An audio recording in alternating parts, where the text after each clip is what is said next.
Good afternoon. You're with CBC. I'm Michelle Elliott. Premier David Eby and Attorney General Niki Sharma are about to speak to the latest on BC's retaliatory steps on the U.S.-Canada tariff war. This morning, President Donald Trump announced a one-month pause on tariffs on Mexican goods that are covered by the CUSMA free trade deal. U.S. Commerce Secretary Howard Lutnick spoke to media this morning, suggesting that may also apply to Canada. And we're going to bring you live to David Eby as soon as he begins. Right now, CBC's Benit Brach joined me with the latest on the tariffs. All right, Michelle. Well, yes, we are in day 3 of this trade war, and we know that these past few days have especially the amount of times I've had to press reset on my computer or refresh on the articles that we're reading, because things always feel like they're constantly changing. So we're not sure what this announcement is going to be in Victoria yet, but let's just go over some of the things we do know.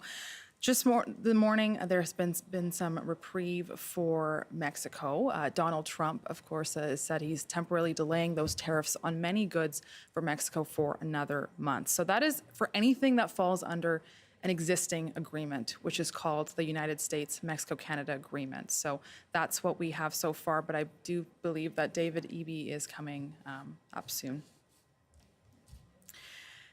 And we also know that there has been no relief for Canada so far. Trudeau spoke to the media today in Ottawa, and he says Canada and the United States will be in a trade war for the foreseeable future.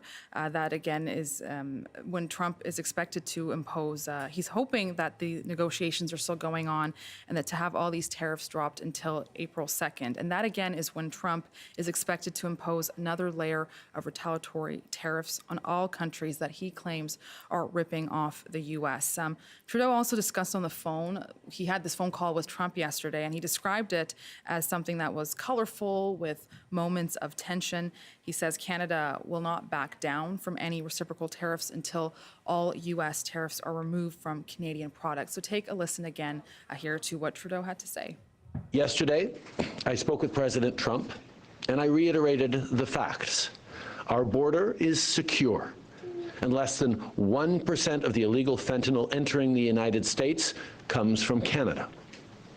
Even so, we took action with our $1.3 billion plan to further strengthen our border. I also stressed that the tariffs the U.S. administration chose to impose will hurt American workers and businesses, and that, as our shared history has proven, we should work together instead to tackle today's challenges rather than fighting one another. That's Prime Minister Justin Trudeau speaking earlier today. Now, there is breaking news. Reuters is reporting that Donald Trump is delaying tariffs for all compliant goods with the USMCA for both Mexico and Canada. Again, that comes after this morning when Donald Trump announced that goods from Mexico that were USMCA compliant or CUSMA compliant would find a delay of 1 month, and there was some talk that may also apply to Canada. Reporting now from Reuters says that Trump is delaying tariffs for all CUSMA compliant goods for both Mexico and Canada. So that's an exemption for a month for Mexican and Canadian goods.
now.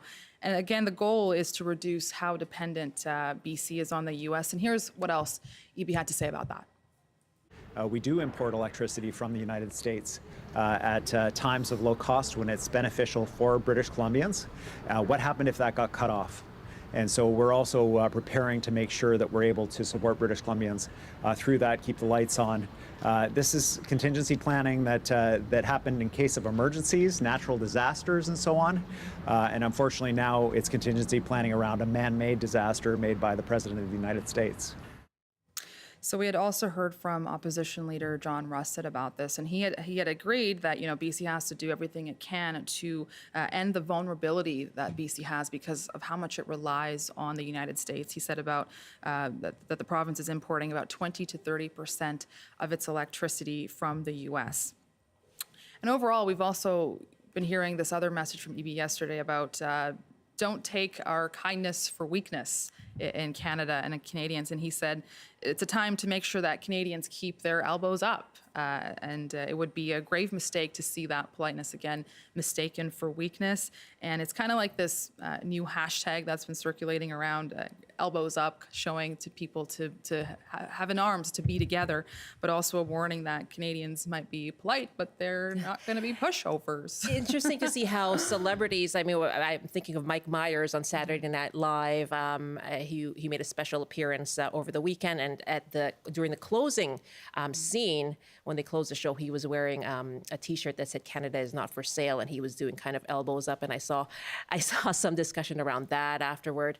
And we have now a kind of a redo of an old Molson Canadian ad by Jeff Douglas when he said, "I am Canadian," and that is making the rounds right now. Yeah. And again, let me just go through some of the breaking news once again as we wait for Premier David Eby to go up to the lectern. Again, President Donald Trump is exempting goods from both Canada and Mexico for 1 month. These are for goods that are CUSMA compliant. Let's go live now to David Eby. Absolutely. Oh, Canada.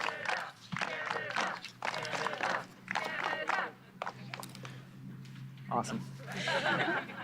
Pretty good looking flag. I gotta say, thank you to the Speaker of the Legislative Assembly for the fancy new decoration. I think it looks fantastic. I'm pleased to be joining you on the territory of the Lekwungen people, the Songhees and Esquimalt nations, and I'm joined today by Attorney General Niki Sharma. Way back there. British Columbians know and Canadians know this is an unprecedented time for our country and for our province. A country that has always been Canada's ally, Canada's closest friend, our best trading partner. The people that we turn to in emergencies and who turn to us in their moment of need as well. Their president, Donald Trump, has declared economic war on our country. What we see is that despite claims to want to strengthen the border, in fact, Trump wants to eliminate the border. He wants to not buy our resources and create jobs here and mutual opportunity on both sides of the border. He wants to just take them. He wants to annex Canada and turn us into the 51st state. That's not a kind invitation. That is a threat to Canada. Trump thinks he can bring us to our knees by threatening tariffs. Well, what he is seeing is that Canadians are standing tall. In one voice, both official languages, and many other languages, we're saying very clearly, we will never be the 51st state. Canadians are united in our vision of Canada as a democratic and sovereign nation that makes its own decisions. May it ever be that. And you're seeing evidence of this everywhere you look. Drive through the neighborhoods of anywhere in British Columbia right now, you see Canadian flags on front porches, on balconies and windows. See a couple people with Canadian gloves on here on the lawn of the legislature today. People checking labels to make sure they're buying products from BC and Canada. Now, the chaos and the swings back and forth, the tariffs are on, the tariffs are off, the threats, the orders rescinded, put in place. It's all a deliberate tactic to weaken our resolve, and it will not work. We're going to protect British Columbia's workers and families and businesses, and we're not going to stop. I'm here to share that we will be introducing a new law in the coming days to respond to this historic challenge, unprecedented legislation. It will include such countermeasures as allowing the province to apply fees to commercial trucks that transit through British Columbia on their way to Alaska.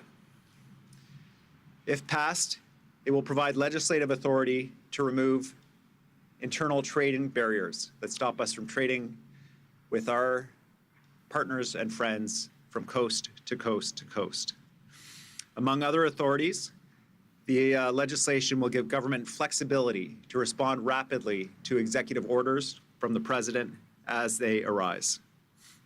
It will also assist us in developing the long-term solutions that we need to ensure our economy grows, and that although we face this threat right now, we will come out the other side stronger, more united, and more prosperous than ever.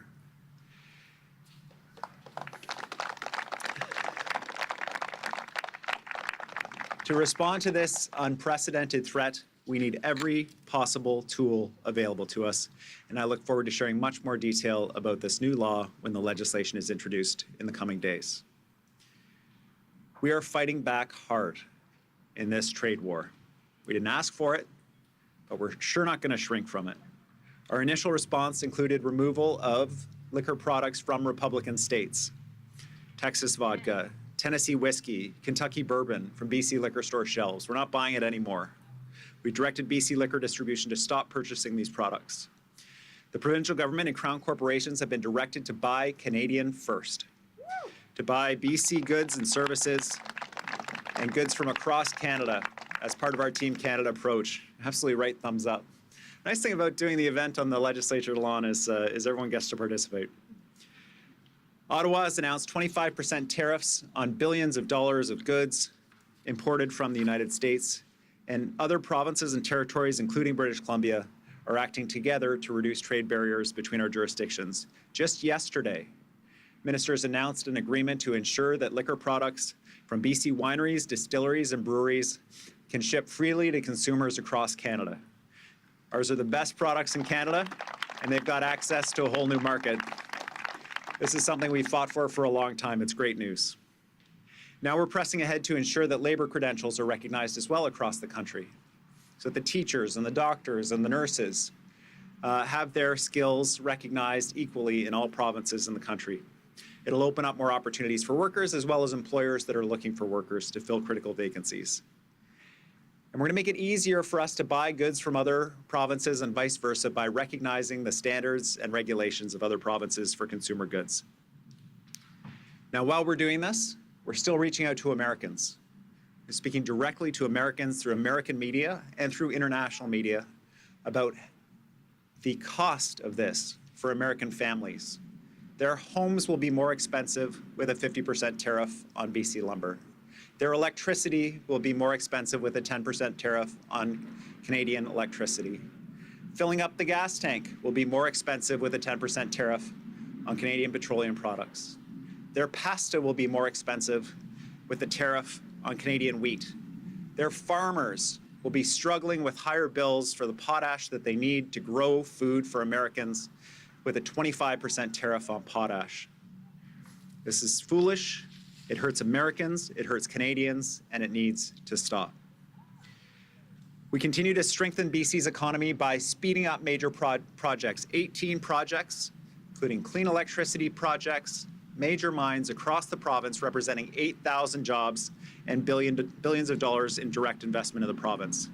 And we're finding more and more markets for Canadian products and BC products by diversifying our trading relationships overseas.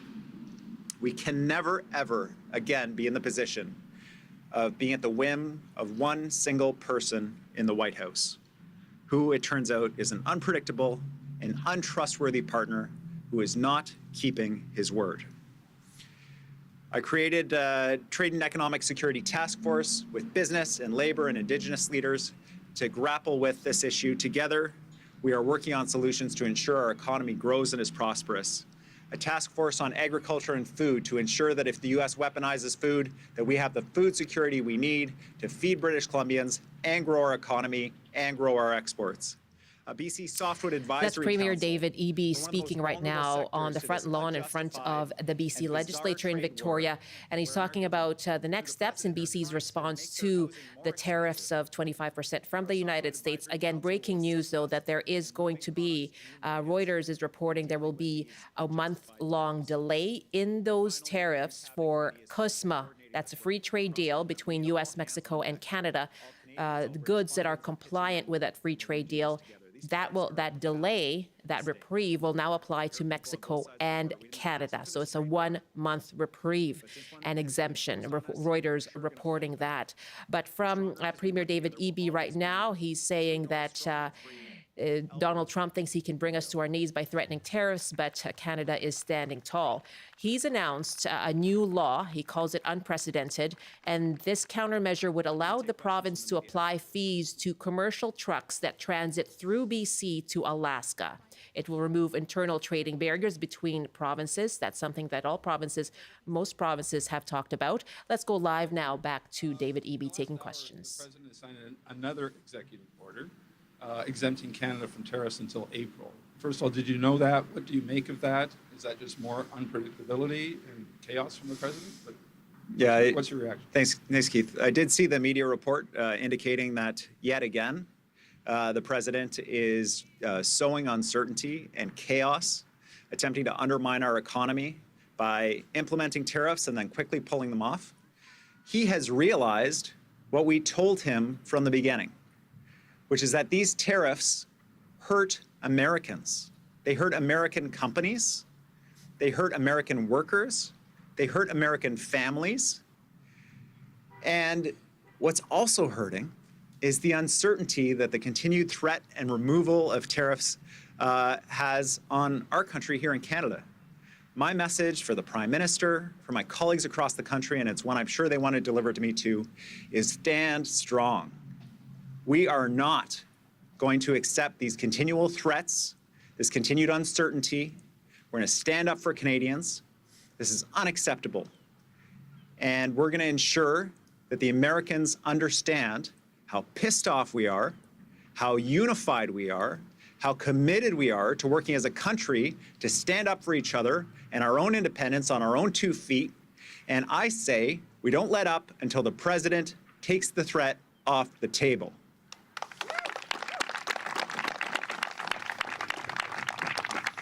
We're going to go to Keith Baldry with a follow-up.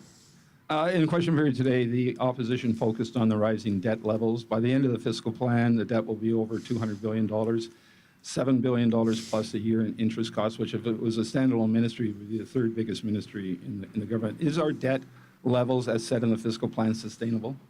Our debt to GDP ratio is it's about half of the situation in Ontario. Our debt servicing costs as a share of the overall budget are lower than they were when the BC Liberals were in power. It's important to understand what that debt comes from. It comes from building the things that we need now, the schools, the hospitals, the transit systems, everything that we need to make our province go. We pay for that up front, just like you buy your house up front and you live in it, but you pay for it over the life of your home. We pay for the hospital over the life of the hospital. We pay for the road over the life of the road. And so we have to expand Highway 1. No choice. This is a trade corridor for goods across the country. We have to build hospitals. For almost a generation, the province didn't build hospitals. Lots were promised, none were built. And we see what's happening now in our healthcare system. We have to build the schools.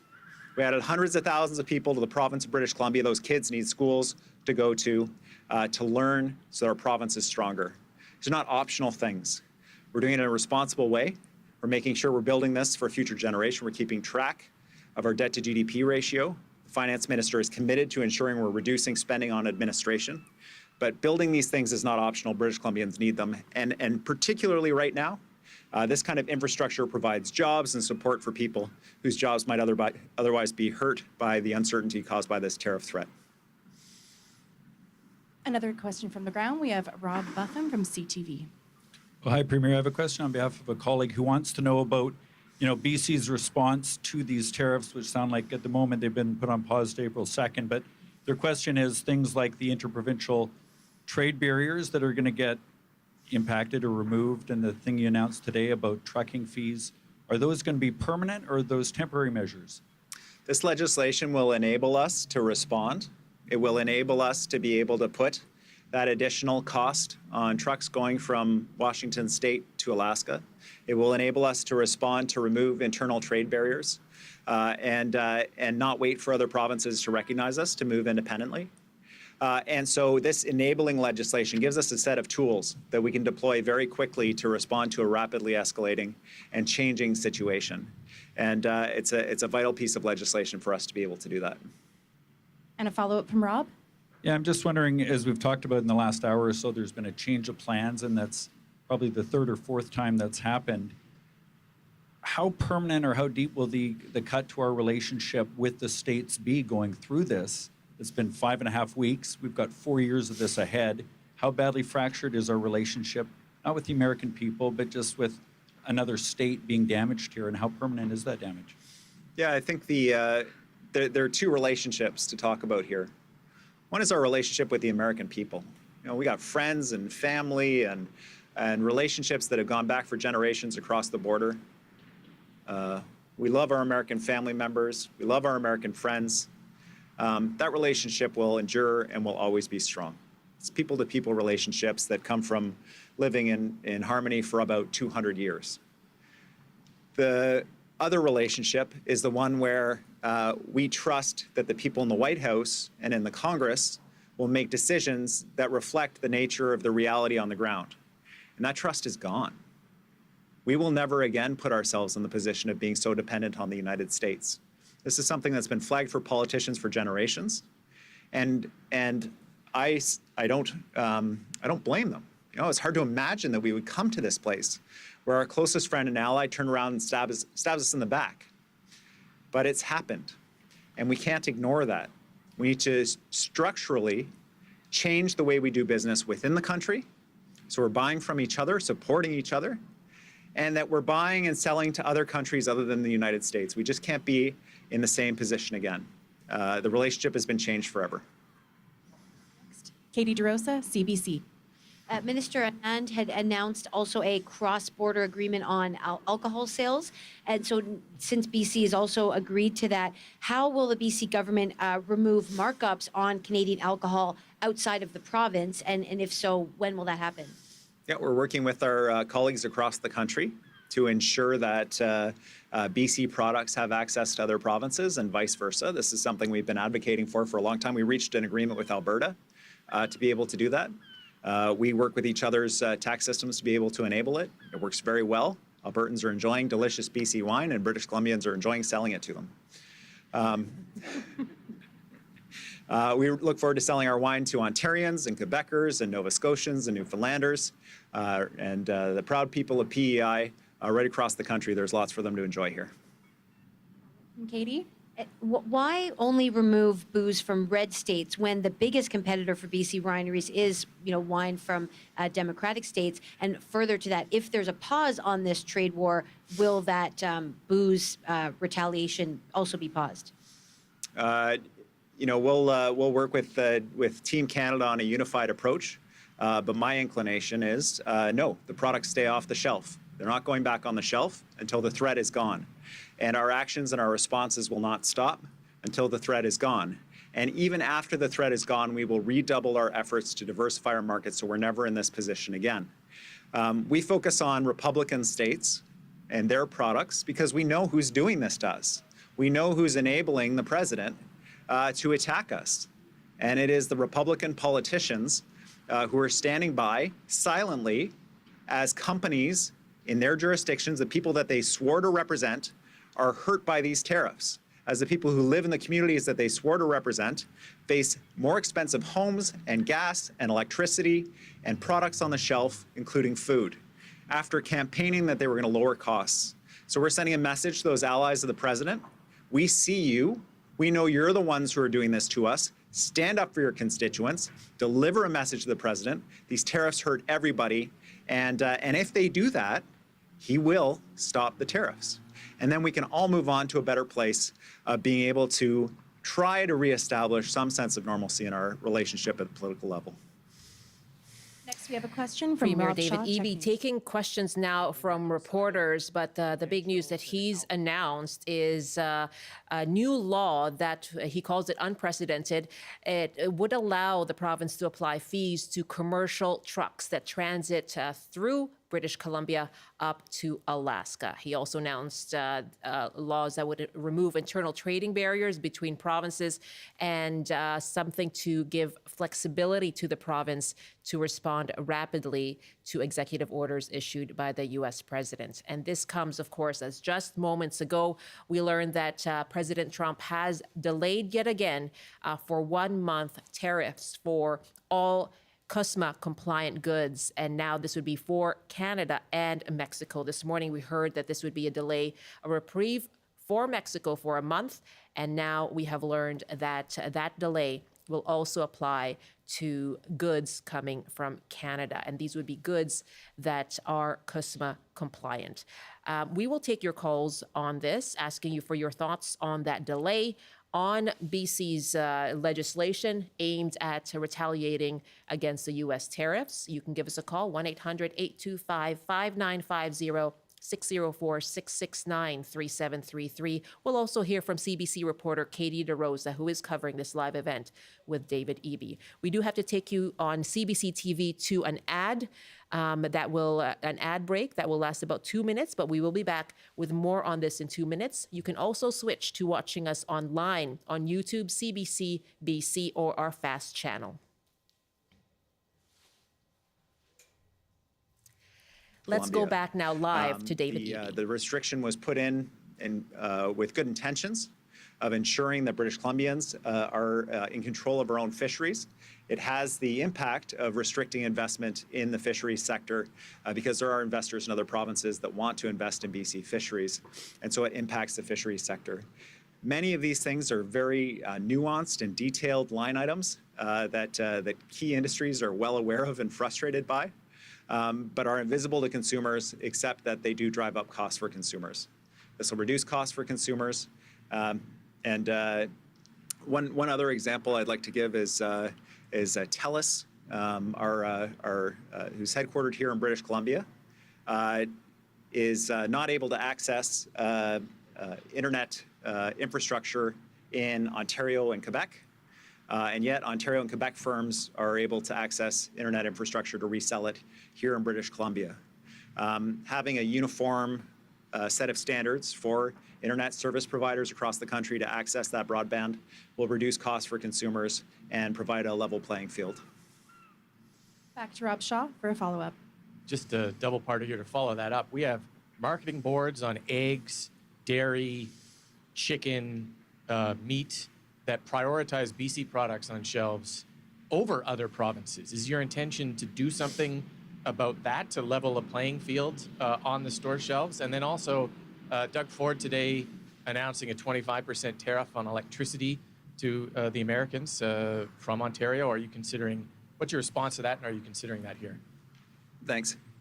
On agricultural goods and the marketing boards, one of the things that we've seen in the United States is a shockingly high price of eggs as a result of the fact that they don't have the same kind of protections for consumers that we have through the Egg Marketing Board and the impacts of the bird flu on Americans. The egg marketing boards and the chicken marketing boards and the dairy marketing boards and all those are national food security initiatives and are consistent across provinces. Initiatives that we brought in here in the province, like the Vitalis milk processing plant in Abbotsford, it's under construction right now, is increasing milk quota production for farmers all across Western Canada to be processed at this factory in Abbotsford to make things like baby formula and nutritional bars and that kind of thing. Anything that removes those barriers and assists with supporting the country, we're committed to do that. But we can see as Canadians some of the significant and positive impacts of things like support for egg farmers when we see what's happening in the United States right now in relation to the price of eggs. Oh, yeah. I understand that Premier Ford has proposed a 25% tariff on electricity for Ontario. We'll work with Premier Ford, with the Prime Minister, and the Team Canada approach to ensure that if we are looking at energy export tariffs, that it's done in a coordinated way across the country. We are highly integrated with the U.S. electricity system, and it will definitely send a strong message to Americans, but we've got to do it in a coordinated way, and I look forward to working with him and the Prime Minister on initiatives like that. Next, we have Alec Lazenby, Vancouver Sun. Hi, Premier. Just as a follow-up to that electricity comment, you talked yesterday about contingency planning because of cuts to the major power administration that covers the Columbia River. I know we also do import some of our electricity from the U.S. in down years. How would the tax on electricity exports impact all of that, given that we are reliant to some degree in some years on U.S. electricity? Yeah, the bizarre thing is that the Americans have imposed a tax on themselves to buy BC electricity that they can't get from anywhere else. If we shut down our power here to the United States, it's a highly integrated grid, but there would be a serious risk in peak times of brownouts and blackouts in the west coast of the United States. The contingency plans, though, for Canada and for British Columbia to do that are not particularly attractive. We can keep the lights on, we can keep industry serviced, no question. But we are highly integrated with the U.S. We buy their power at the cheapest times, and we sell them power at the most expensive times when they can't get it from anywhere else. And we made almost $1 billion selling electricity to the United States last year. So it will have significant rate impacts on hydro payers here, and the results are I will say, mixed. For British Columbia of taking those actions. That's why we've got to ensure that we're taking the steps in concert with Ontario, with the federal government, and doing it in a coordinated way. And we ensure that we're protecting British Columbians as we retaliate against the Americans and send a message to the President. And a follow-up from Alec. Yes, as a follow-up, the executive order today talked about specifically goods under the USMCA, and now it's unclear exactly whether all goods from Canada. It doesn't seem to be the case. It seems to be based on comments from American officials that about half the goods from Mexico will have the 25% tariff pushed off, and the U.S. officials say only about 36% of goods from Canada that go into the U.S. are covered under the USMCA. Do you know, and can you provide some clarity about what goods from BC are covered under that agreement and which ones aren't? Yeah, I mean, the total confusion, the chaos, the back and forth, this good, not that good, 10% or 25%, is all part of the President's plan to sow confusion and to break our resolve, and he's not going to break our resolve. These tariffs are going to hurt Americans. They're already hurting Americans. The President's hearing about it. That's why he's backed off the tariffs again. But we can't back off until the threat is gone. So it's not about this product or that product for British Columbians or Canadians. It's about this threat that is hurting our economy. It's hurting Americans. It's hurting British Columbia families, and we're going to stand up for them. Justine Hunter, Globe and Mail. Thanks, Premier. You spoke about this legislation being unprecedented with unprecedented executive powers. You were asked if it's a temporary measure. Does the threat remain as long as Donald Trump is in the White House? Or do you think there is a point at which you would no longer need to have those unprecedented cabinet powers? Yeah, I mean, I sure hope we're not doing this for the next 4 years. If nothing else, you'll get to keep rolling out the same news stories and reprinting them again and again as the same thing happens over and over. It'll be like Groundhog Day with the President. At some point, it's my sincere hope that our pressure on the United States, that level heads in the United States, that everybody prevails on the President to back off of this self-destructive approach that's hurting American families and American businesses. You can see it in the U.S. stock market, dramatically underperforming the European stock market. That uncertainty, that damage to business in the United States is being caused by the President's tariff threats. And so my hope is that he backs off, But in any event, the authorities that we'll be introducing in the legislation will be time limited and will ensure that we're able to respond quickly, but that for the long term, the reforms that are implemented are passed in the usual manner into law in British Columbia so that we benefit from this for the long term. Follow up from Justine.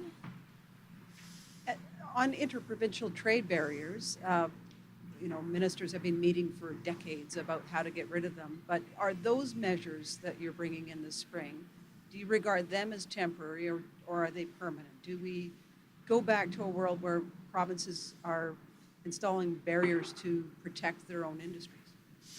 No, the reforms we'll be putting in place are permanent, and our goal is a permanent restructuring of trade across the country so that we're never in this position again. Leslie, Times columnist. Well, Premier, thank you. The tariffs, You've been listening to Premier David Eby announcing the next steps in BC's response to tariffs from the United States. And he also did touch on reporting and breaking news just in the last hour, in the last half hour, that Mexican and Canadian goods will be exempted for a month. Those are goods that are compliant with the CUSMA free trade agreement. There was a question in there from a reporter saying the U.S. president and the administration is saying that that would mean about 36% of Canadian goods. No response from David Eby in terms of numbers as to what percentage of BC goods would be included in that, would be under under CUSMA and then therefore under the exemption. So we're trying to get some clarity on that. But that news breaking just in the last hour that President Donald Trump has postponed those 25% tariffs on imports from Mexico and Canada for a month, but these are the imports that are under CUSMA. It also does not apply to the auto tariffs. And as we know, there was an exemption already there for some of the automakers that we heard yesterday when it comes to automakers in the United States. And it started off with the big three and has also expanded there. That was also a 1 month exemption. As for David Eby, his announcement just now has to do with legislation that he says would allow the province to apply fees to commercial trucks that transit through BC to Alaska. And it's also aimed at removing those internal trade barriers between provinces and also allowing the province flexibility to respond quickly to new executive orders signed by the U.S. president. Okay, let's take your calls now, asking you what your reaction is to the latest response from BC and this latest reprieve, another one on some goods from Canada and Mexico. 1-800-825-5950, 604-669-3733. You can also hit pound 690 on your cell phone. Mark is on the line now from Surrey. Hi there, Mark. Hi, Michelle. Kudos for your program. It's very informative. But I'm wondering about the water that we send to Arizona and California. Isn't there a way we can throttle the dams and reduce the water that we send to California and Arizona? Okay, well, thank you very much, Mark. And I am not able to answer that. That would be a question for a trade expert. But I wondered what your thoughts were on the reprieve that seems to be coming now for many Canadian goods when it comes to the tariffs from the United States. The man is unstable and is addicted to Sharpies, and we should not trust him, because he's changing his mind, like the weather, and we're not. The man is a bully. We have to act accordingly. Mark, we have to fight him. Thank you so much for the call, Mark. And in response to the news of the 1 month reprieve, Premier Eby said Donald Trump is realizing that tariffs hurt Americans, but he said they will not be removing the retaliatory steps from BC. He says, I say we don't let up until the president takes the threat off the table. That was a comment from Premier David Eby. Let's go now to Tano, who's waiting in Haida Gwaii. Hi, Tano. Hi there. Hi, thanks very much for calling in. What's your response to the news today? I have 5 words to say, and that's all I'm saying. Okay. Dump Trump, can the Musk. Okay, Musk as in a spray. Okay, thank you very much. That's it. Is that right? I think she's gone. Okay, she has said her 5 words. Tano, thank you. 1-800-825-5950, 604-669-3733. You can also hit pound 690 on your cell phone. Some emails now as well. Joanne writes, Canada needs to stay the course by removing interprovincial trade, looking for new markets, and not bending a knee to Donald Trump. If Canada stands its ground and not flip-flop every time Trump feels like he needs his ego stroked, it will go a long way to investors in Canada and not the USA. The market talk is investors are totally confused about what Trump is doing and thinking and cannot plan for the future. Canada needs to look like the strong and free nation when we have leadership that is dependable and foreseeable well into the future. Rudy writes, I'm happy to hear how our provincial government is responding to the crazy moves from the U.S. government. However, I believe that it is unrealistic to expect economic growth to continue indefinitely. We are reaching the end of that line. And so Rudy writes, I have mixed feelings in his subject line. Randy writes, the unintended consequences of all the retaliatory measures are desirable and will be long-lasting. We will move to decouple our economics and ultimately our foreign policies from the Americans, even in the dark, a beautiful thing. That's from Randy in Burnaby. And if you'd like to give us a call, 1-800-825-5950, 604-669-3733, and you can hit pound 690 on your cell phone. Let's read some more emails now from yesterday's program. We talked about the impact of this of the tariffs on grocery bills. We're going to read you some more of those emails in just a moment. And coming up in about 5 minutes or so from now, we're going to take a break from all the tariff talk and give you something to make you smile. We're going to hear from some students over at John Norquay Elementary, and they are taking part in a really wonderful music program. And we have 2 students here and a teacher as well. They'll tell us about the program coming up.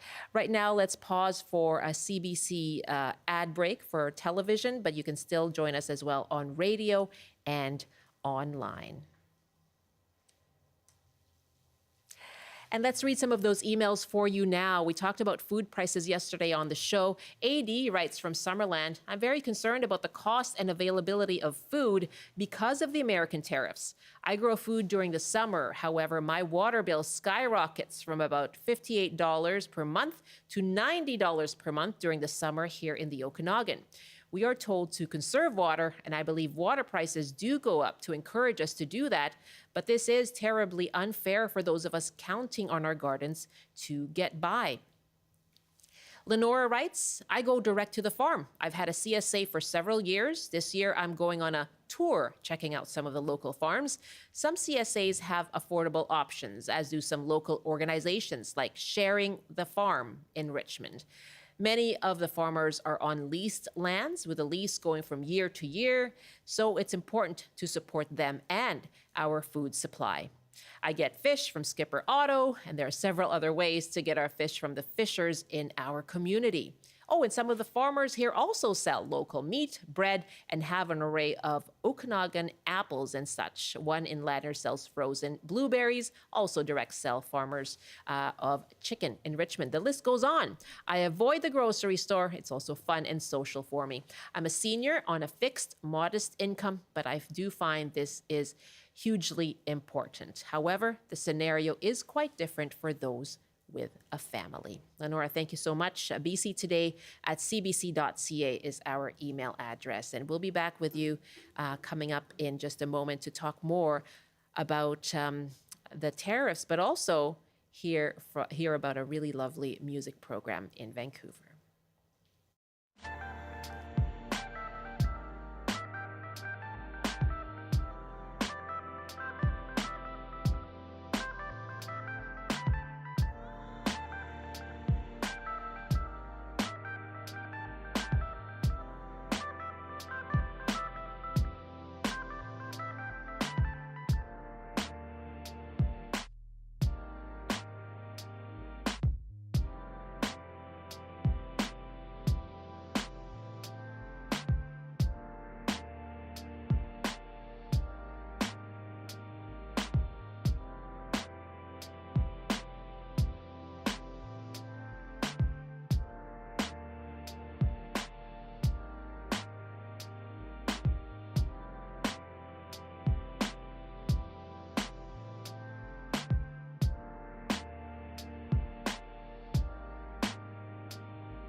This is BC Today here on CBC. And again, breaking news, Premier David Eby announcing a new legislation they'll introduce to be able to impose fees on commercial trucks traveling through BC to get to Alaska.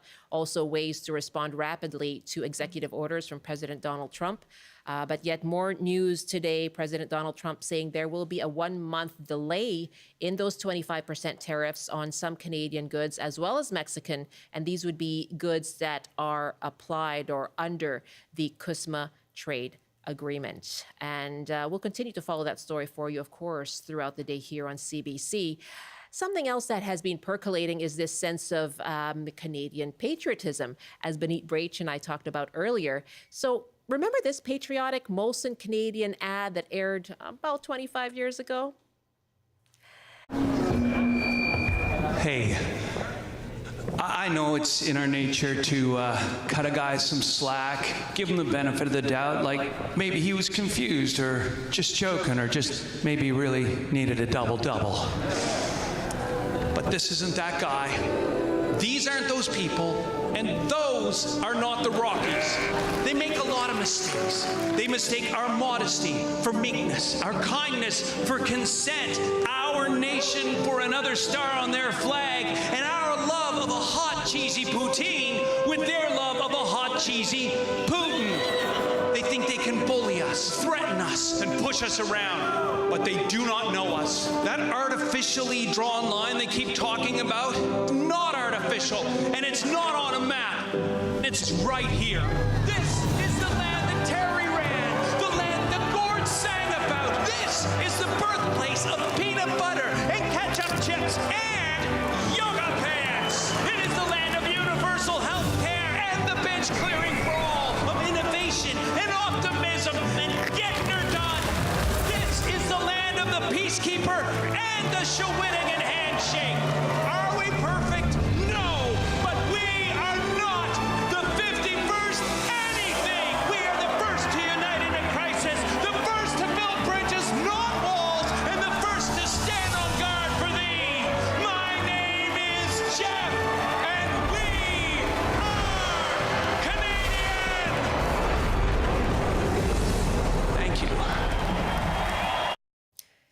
That is Jeff Douglas, who was in that ad from 25 years ago, Molson Canadian ad, the I Am Canadian ad. This is a redux of that ad to kind of tap into the patriotism among Canadians right now. Jeff Douglas is from Nova Scotia, and of course he starred in that ad back in 2000. It was called The Rant. It was a huge success at the time.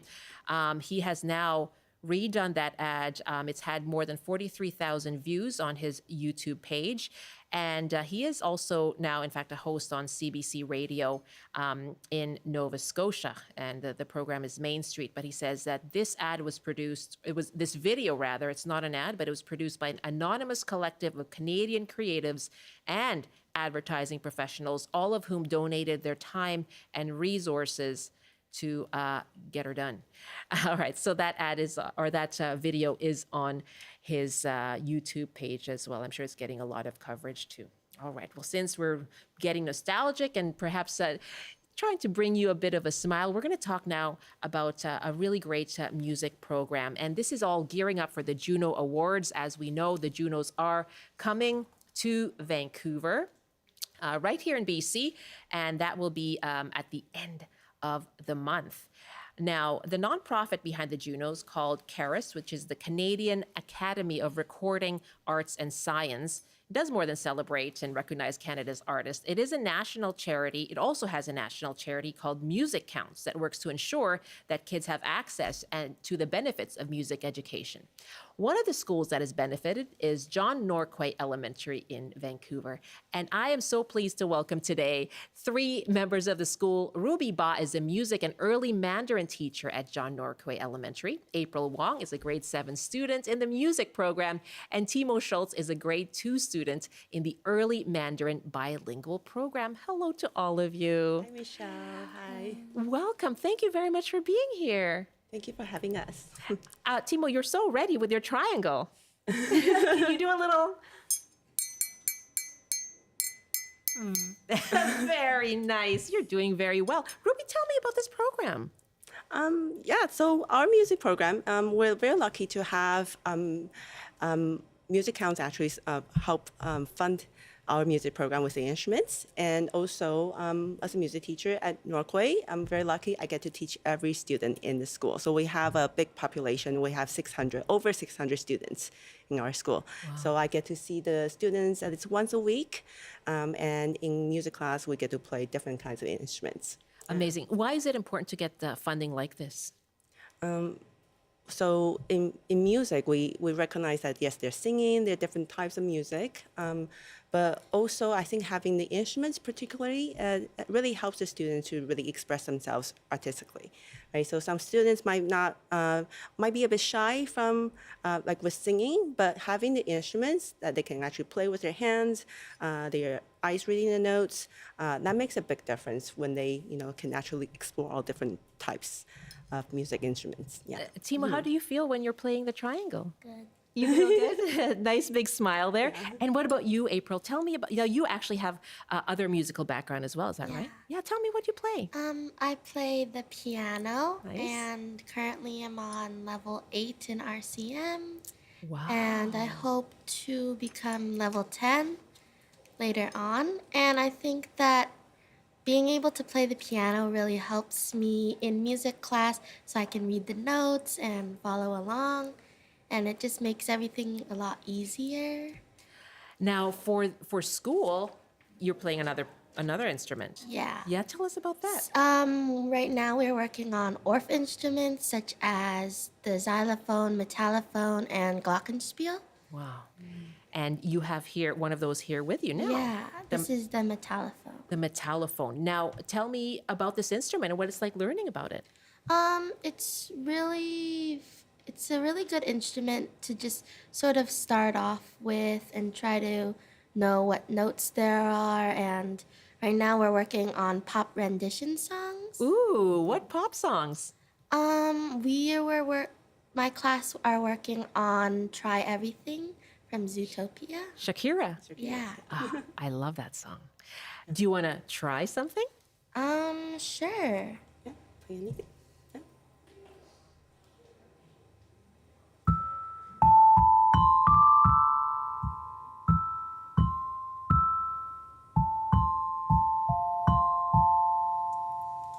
Wow. That was lovely. Yeah. That just made me feel a little nice and calm. Yeah, it's a really calming instrument to play. Yeah. Ruby, what's the impact of music education? I think it really brings students confidence, and seeing the students have that kind of transformation from maybe a bit shy, but actually able to actually express themselves. So of course in school, in our class, we do a lot of singing. For primary students like Timo, we would be, we'll be having some ear training, for example, like singing, counting the beats, steady beats, right? And then sometimes we'll play games, right? How do you count the beats? 1, 2, 3. 1, 2, 3, 4, 5, 6, 7, 8. Wow. Good for you. And so it's the instruments that this funding really allows you to get. Totally, yeah. So MusiCounts really brings that, it really helps the music teacher to have that kickstart to start the program. And I think that having that kind of a community resource is really, really, really good to seeing, especially school education, to have that kind of richness in arts. Yeah. Wow.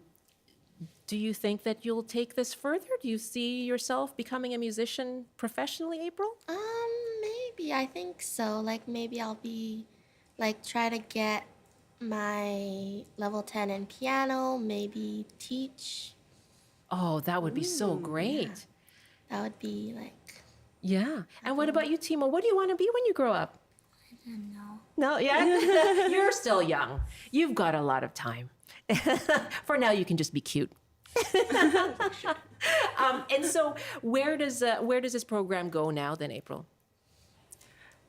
So Like, what is the goal for this class, and will there be a performance or something like that at the end of the year? Or? yeah, so also because we see each other kind of like once a week, but I think in general, like for the long run, for students to actually receive music education when they're just starting school education and all the way to maybe high school. So I think my position in elementary is setting a good foundation for them so they can go wherever they want to be. Wow, music is so important. My son is in the school band, and I can see just how passionate kids can be, and I can see that in both of you. You feel passionate about music? Yeah. Yeah. This is a beautiful drum, by the way, that you have. Yeah. How lucky are you to be able to access these instruments? Thank you so much for sharing your love of music with us. Thank you so much for having us. Yeah, all the best to you, okay? Thank you. So nice to meet you. Now, that's Ruby Bowes, a teacher at John Norquay Elementary, Timo Schultz, a grade 2 student at the school, April Wong, a grade 7 music student there as well, also plays piano. Oh, they are just so lovely and brought a smile to my face.